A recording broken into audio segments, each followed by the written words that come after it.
Continuing our reading in The World and Thorinn by Damon Knight. Today is Chapter 4, Section 3. Thorinn knew then that the pod would remain closed long enough to carry him down the river and then release him. But the problem of getting himself into the pod and then the pod into the river was still unsolved.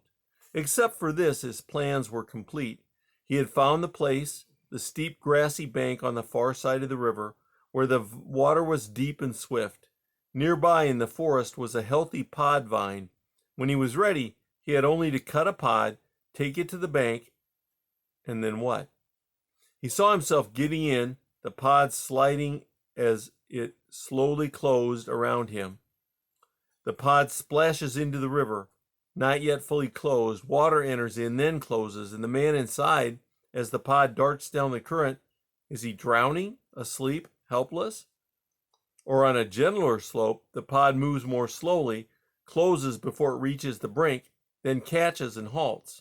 It lies there on the bank above the river. If it does not go into the water, will it ever open? Another day passed while he turned the problem over again and again. The rotting forest was turning black and sending out clouds of stench for half a league around the deserted playground. The waterfowl had abandoned that part of the river. Returning to the place he had chosen, he found that the sickness had started there. The grass was turning yellow, brown at the tips. His hesitation ended.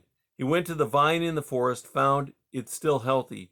He cut a pod, taking care to get a good length of vine with it.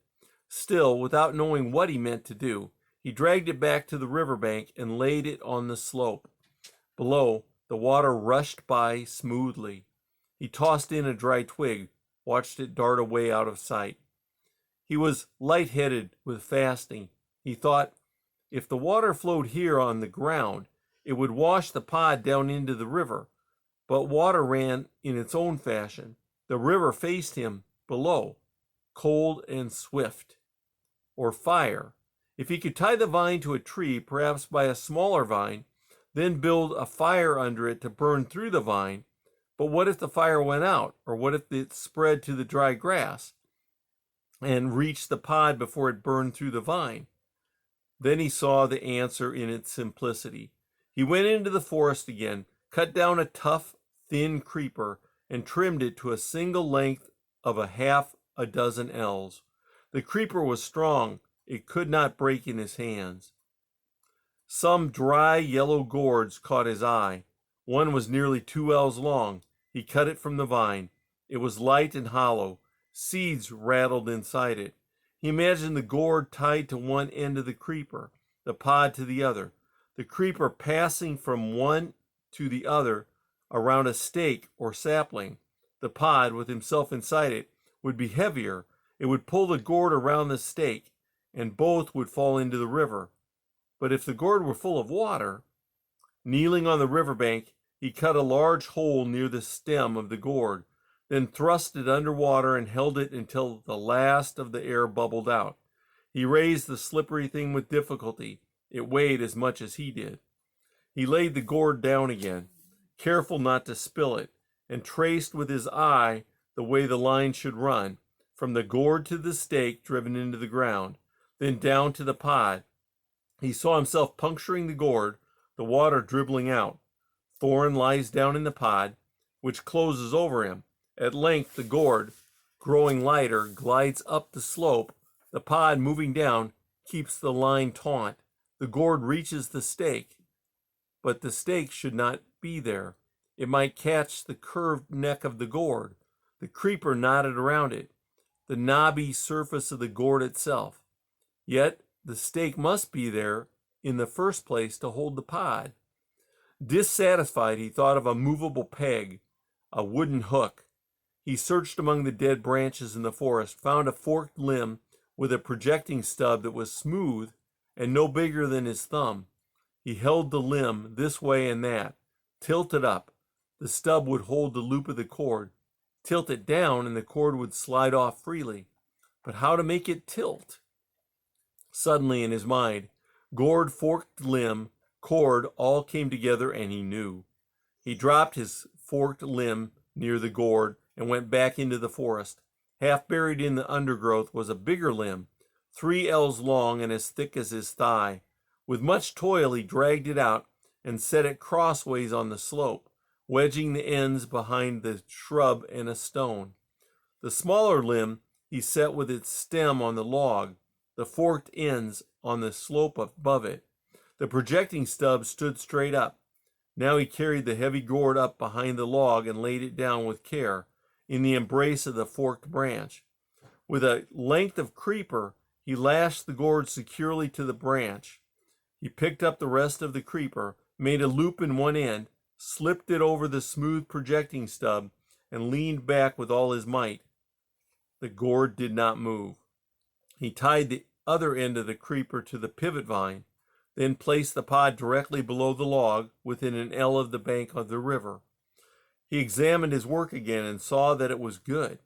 The water would run out of the punctured gourd, its weight would lessen, the greater weight of the pod would drag it forward, the forked limb would tilt, the cord would slip off the stub. All that remained to do was to do it. Thorinn slowly put on his garments, made sure that all his possessions were in the wallet, sheathed his sword. The pink, soft pod halves gaped open. Below him, he could hear the unending rush of the water. Once more he examined every part of the engine he had made. He knelt behind the log, looked at the heavy belled curve of the gourd between the forks of the limb. He drew his sword, set the point against the bottom of the gourd, then hesitated. He found himself thinking of other ways of somehow ascending the cataract at the other end of the valley, or finding the doorway in the sky. "Go down," said the voice in his mind, and he thrust the sword in. Water spurted. When he withdrew the blade, a thin stream ran from the gourd, twisting as it went, rebounding in lazy droplets from the turf below. Thorinn got up and went down the slope to the waiting pod. Its pink halves gaped in invitation.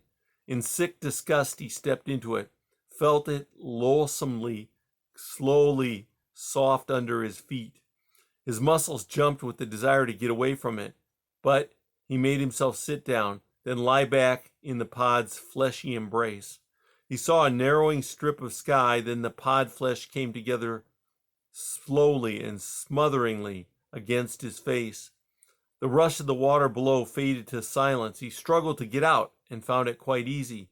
The pod turned to mist, and he was free under a curious twilight sky, walking without fear in a land where interesting things were happening, and where friendly people whose faces he could not quite see were speaking to him in words he almost seemed to understand. He realized that he had lost his sword, and that alarmed him faintly. But when he looked again, it was there, bright and shining at his waist. Then he realized it was gone again, but it did not seem to matter. The things that were happening and the things said to him were so interesting and pleasant that years went by in this way without any weariness, and it seemed to him that he could well congratulate himself on having attained this mode of life, so much better in every way than the other, and he pitied those who were still groaning with toil in that former life.